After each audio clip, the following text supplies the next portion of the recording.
Hello friends, आप Mukesh Goyal. I hope कि आप सारे बहुत अच्छे हैं। और फ्रेंड्स, इस वीडियो में हम टीचिंग एप्टीट्यूड और रिसर्च एप्टीट्यूड के कुछ इंपॉर्टेंट एमसीक्यूज के बारे में बात करेंगे। क्या है द मोडलिटी ऑफ टीचिंग?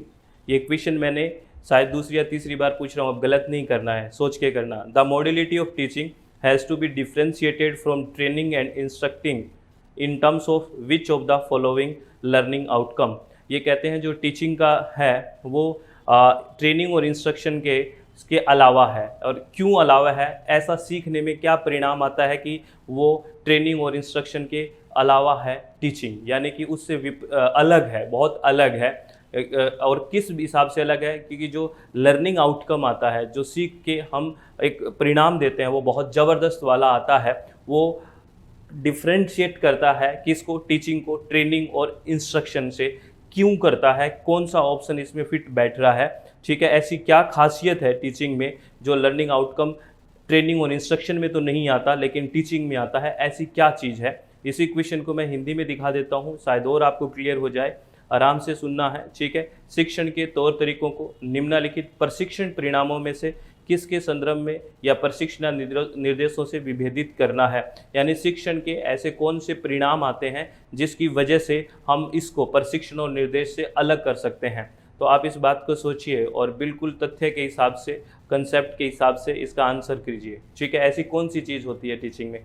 याद रखना, टीचिंग में क्रिटिकल और क्रिएटिव थिंकिंग डेवलप होती है, जो दोनों को, इन दोनों से अलग करती है इंस्ट्रक्शन और ट्रेनिंग से, ठीक है ना। आपको बात समझ गए? ये तो पार्ट है, ठीक है, टीचिंग के। क्योंकि टीचिंग के अंदर यानी कि जो शिक्षण है उसमें तीनों विकास होते हैं अपने। कोग्निटिव भी होते हैं, यानी कि अपना ब्रेन से संबंधित ये सारे विकास होते हैं, ठीक है। भावनात्मक विकास भी अपने सारे होते हैं, ठीक है ना। और अपने साइकोमोटर जो होते हैं ये भी सारे के सारे विकास होते हैं। मतलब तीनों तरह का विकास होता है। लेकिन इन जो ट्रेनिंग और इंस्ट्रक्शन है इसमें सब तरह के विकास नहीं होते हैं। मेरी बात समझ रहे हो कि नहीं समझ रहे? अरे बता दो, ठीक है ना। तो आपका क्या है, इसमें क्रिटिकल और क्रिएटिव थिंकिंग होती है, ये बात ध्यान रखना है। यानी कि गंभीर और रचनात्मक सोच, ये हिंदी वाली बात थी, ठीक है ना। समझ में आ गया? चलो, वेरी गुड। आगे क्या है, नेक्स्ट क्वेश्चन क्या कह रहा है? ये क्वेश्चन क्या है? विच of the following is indicative of innovation in evaluation system at present. अब एक बात सुनो, इवेल्युएशन की बात होती है टीचिंग एप्टीट्यूड में। जो इवेल्युएशन यानी कि मूल्यांकन वाला जो चैप्टर है वो बहुत ज़्यादा इंपॉर्टेंट है। मैं बार बार कहता हूँ कि ये टॉपिक बहुत इंपॉर्टेंट है और मैं कोशिश करता हूँ कि कहीं ना कहीं जहाँ पे टीचिंग के क्वेश्चन करवाए जाएँ तो इस तरह के क्वेश्चन को शामिल किया जाए, ठीक है ना। तो याद रखना, बहुत तरह के जो इवेल्युएशन सिस्टम है, मूल्यांकन पद्धति है। जैसे हमने कई बार मैं नाम बोलता हूँ, फॉर्मेटिव इवेल्युएशन सिस्टम है, समेटिव इवेल्युएशन सिस्टम है, नॉर्म रेफरेंस इवेल्युएशन सिस्टम है, क्राइटेरिया रेफरेंस है, इप्सेटिव है, बहुत सारे हैं। तो आपको ये पूछा है कि इसमें से कौन सा ऐसा एक इवेल्युएशन सिस्टम है जो एट प्रेजेंट में एक इनोवेशन की तरह है। तो आप बताओ ये क्या नया नया लग रहा है? कुछ कुछ है, याद आ रहा है कुछ? ये क्या है? Choice based credit system. क्या है? Choice based credit system. आपने न्यू एजुकेशन पॉलिसी में भी कुछ कुछ बातें पढ़ी होगी। तो इसका आंसर मैं बहुत बार बोल चुका हूँ, चॉइस बेस्ड क्रेडिट सिस्टम। अब इसका मैं आपको इसको क्वेश्चन को हिंदी में भी दिखा देता हूँ और इसके बारे में फिर मैं एक क्वेश्चन पूछूंगा जो आप कमेंट बॉक्स में मुझे बताओगे। वर्तमान में मूल्यांकन प्रणाली में नवाचारों में से कौन सा संकेत है? Choice based credit system. तो इस क्वेश्चन को आप मुझे बताना। ये जो चॉइस बेस्ड क्रेडिट सिस्टम आया है, ठीक है ना, ये यानी कि एक इनोवेटिव जो प्रोग्राम आया है मूल्यांकन का, ये कौन सी कमेटी ने डिसाइड किया? ये मुझे आप बता दीजिए। कमेटी का नाम बताइए उसका, ठीक है ना। बताओगे ना उस कमीशन का, ये कमेटी का, आयोग का नाम बताइए मुझे, ठीक है ना। किसने ये रिकमेंड किया था, ये बात कह रहा हूँ मैं। कमेंट बॉक्स में बताओगे ना। चलो, वेरी गुड, बहुत समझदार हैं आप सारी बात बहुत अच्छे से समझते हैं और बताएंगे भी, ठीक है। नेक्स्ट क्वेश्चन की बात करें। दो स्टेटमेंट दिए गए हैं, ठीक है। आपको ये पूछा है इन स्टेटमेंट्स में से कौन सा स्टेटमेंट ठीक है या कौन सा गलत है, या दोनों ठीक है या दोनों गलत है। और ये स्टेटमेंट भी टीचिंग एप्टीट्यूड से ही है फ्रेंड्स। और इस क्वेश्चन को भी बहुत आराम से करना है, चित्त को रिलैक्स करके। क्या स्टेटमेंट है? पहला, in order to be effective, ठीक है, प्रभावशाली होने के लिए teaching and testing must be together. ये कह रहे हैं मस्ट गो टुगेदर। ये कह रहे हैं कि प्रभावी होने के लिए, ठीक है ना, क्या टीचिंग और टेस्टिंग है एक साथ होनी चाहिए। ये बात आपको ठीक लग रही है कि नहीं? कि टीचिंग भी हो रही है और टेस्टिंग भी अगर साथ साथ हो रही है तो ये बात इफेक्टिव है कि नहीं? आपको पढ़ाया जा रहा है, आपकी टेस्टिंग कुछ हो नहीं रही तो क्या फ़ायदा हुआ। आप मेरी बात समझ रहे हो ना। तो इसको इफेक्टिव बनाने के लिए टीचिंग के साथ साथ क्या होनी चाहिए, टेस्टिंग भी होनी चाहिए। ये बिल्कुल सही है, इसको मैं हिंदी में भी दिखाऊंगा, आप बिल्कुल टेंशन ना लें, ठीक है, ये बिल्कुल सही बात है, ठीक है। उसके बाद सेकंड स्टेटमेंट कहता है feedback doesn't form an essential component of formative assessment. देखो फिर आ गया ना असेसमेंट से, ये कह रहा है कि जो फॉर्मेटिव असेसमेंट होता है, जो लगातार चलने वाला जो असेसमेंट होता है, जो लगातार चलने वाला जो मूल्यांकन होता है, फॉर्मेटिव असेसमेंट होता है, उसके अंदर फीडबैक है कोई असेंशियल कंपोनेंट नहीं है, कोई आवश्यक कंपोनेंट नहीं है। ये बात सही है क्या, आप मुझे बताइए। फीडबैक तो बहुत ही आवश्यक कंपोनेंट है, बहुत ज़रूरी कंपोनेंट है। आपको पता है जैसे क्लास में मैं क्वेश्चन पूछूं आपसे, आप पढ़ भी बताओ इसका आंसर क्या है। अगर ये इस तरह का जो कम्युनिकेशन करते हैं, इस तरह के जो क्वेश्चनिंग करते हैं, वो होता है फॉर्मेटिव असेसमेंट, यानी कि during the session, during the unit जब हम बात करते हैं, ठीक है ना।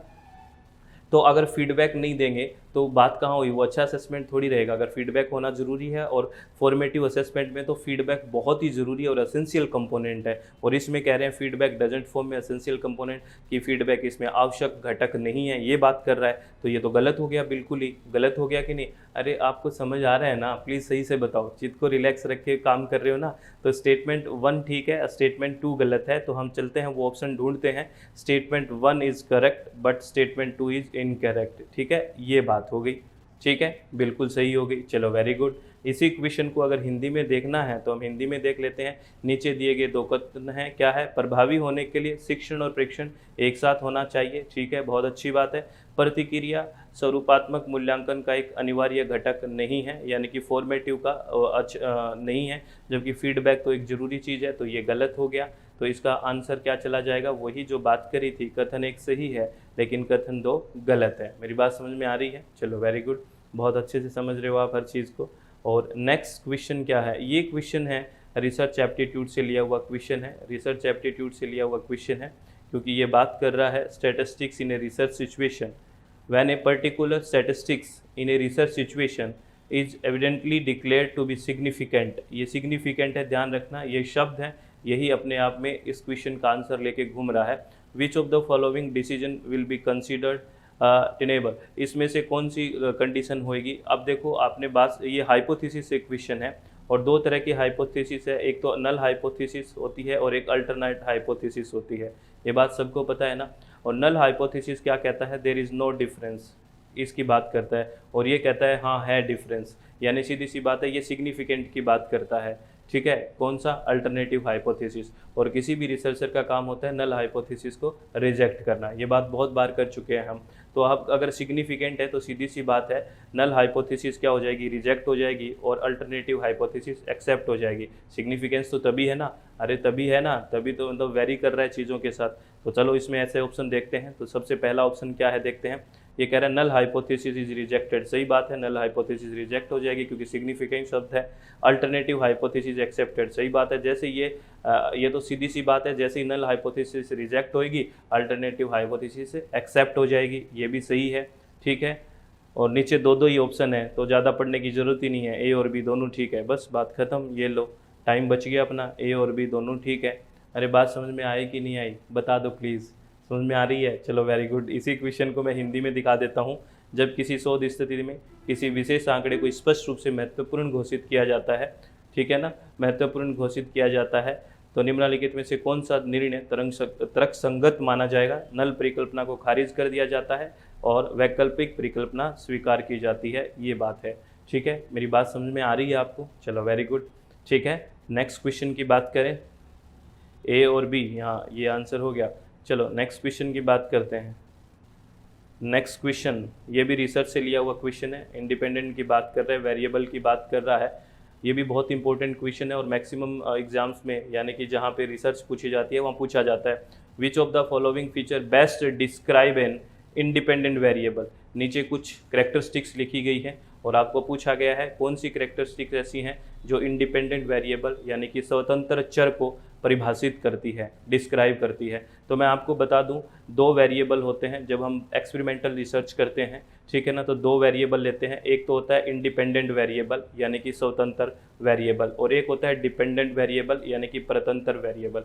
इसको ऐसे एग्जाम्पल के तौर पर समझिए, अगर हम ऐड करते हैं, ठीक है, एडवर्टाइजमेंट विज्ञापन करते हैं तो सेल यानी कि बिक्री या तो बढ़ेगी या घटेगी। आप इस बात को समझ रहे हो कि नहीं समझ रहे?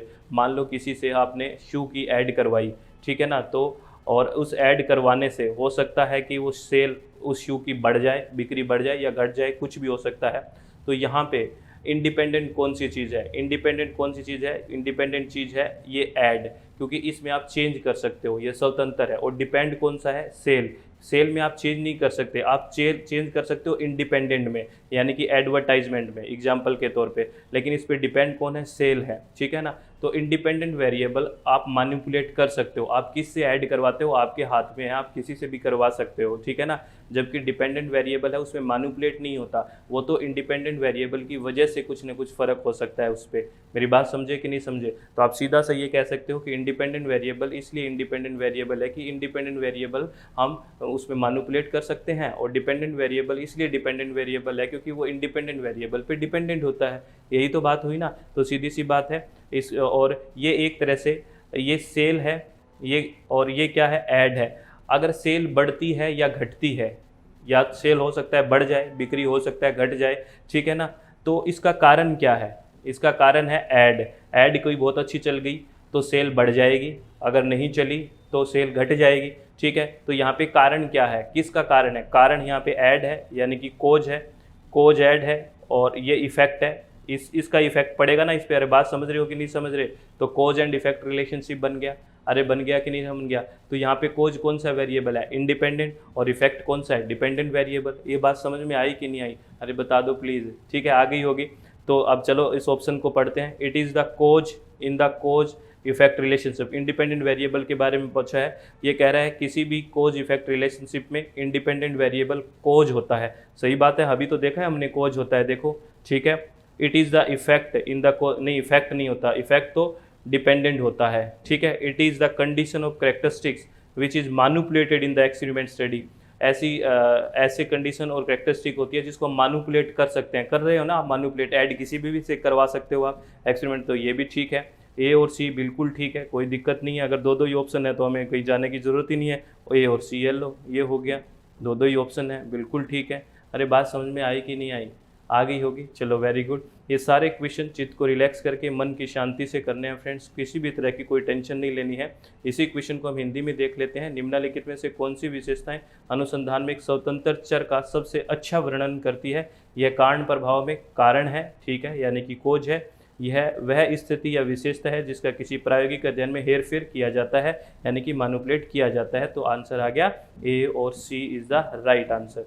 जो ए और सी इज़ द राइट आंसर, ठीक है ना फ्रेंड्स। ये बात आपको अच्छे से करने हैं, बिना किसी टेंशन के, चित्त को रिलैक्स करके मन की शांति से पढ़ाई करनी है। किसी भी तरह का हेजिटेशन, किसी भी तरह का डाउट मत रखो, जीवन में कोई टेंशन नहीं रखो, सब बहुत अच्छा है, सब बहुत बढ़िया है, कोई भी टेंशन नहीं है। प्लीज़ आप सेल्फ मोटिवेटेड रहें, नेगेटिव एनर्जी को पास नहीं आने दें, हमेशा खुश रहोगे ना तो सब बहुत बढ़िया होगा। अरे एक ही तो जीवन है, इसको अच्छे से जी लो, ठीक है ना फ्रेंड्स। देखो एक इन्फॉर्मेशन तो मैं फिर दे देता हूँ, ठीक है, कि अनअकैडमी पे, ठीक है, अनअकैडमी का जो है एप्लीकेशन है, उस पर अपना क्या शुरू हो रहा है? क्रैश कोर्स शुरू हो रहा है। कब से हो रहा है? 9 अगस्त को शुरू हो रहा है, यानी कि मंडे से शुरू हो रहा है, ठीक है ना।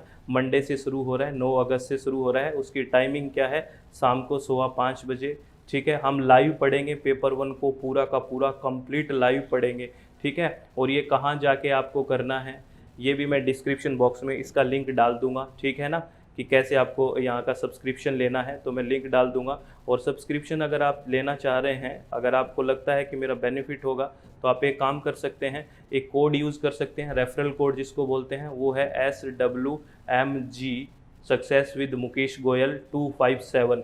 ये अपना रेफरल कोड है 257, SWMG 257। अगर ये आप करके आओगे तो आपको 10% डिस्काउंट भी मिल जाएगा, छूट मिल जाएगी, ठीक है। और मैं वहाँ किस नाम से मिलूँगा? मैं वहाँ पाया जाता हूँ डॉक्टर मुकेश कुमार के नाम से, डॉक्टर मुकेश कुमार के नाम से, ये होगी। और एक बात और मैं बता देता हूँ, जो कल स्पेशल क्लास हुई थी वो फ्री है, वो जाके देख लेना, अनअकैडमी की ऐप पे है। वो पीपल डेवलपमेंट इन्वायरमेंट का पार्ट 1 बहुत बेसिक से हमने अच्छी सी बातें करी है वहाँ पे। और आज शाम को 5 बजे, आज शाम को 5 बजे अन अकेडमी के ऑफिशियल यूट्यूब चैनल पे हम लाइव आएंगे और उसका पार्ट 2 करेंगे पीपल डेवलपमेंट एंड इन्वायरमेंट का। तो आप सब लोगों को आना है, उसका लिंक मैं डिस्क्रिप्शन बॉक्स में डाल दूंगा। अगर आप विलिंग हैं तो प्लीज़ वहाँ आके ज्वाइन कर सकते हैं और आप हमेशा इसी तरह खुश रहें, किसी भी तरह की टेंशन ना रखें। All the very best. Thank you, thanks a lot friends.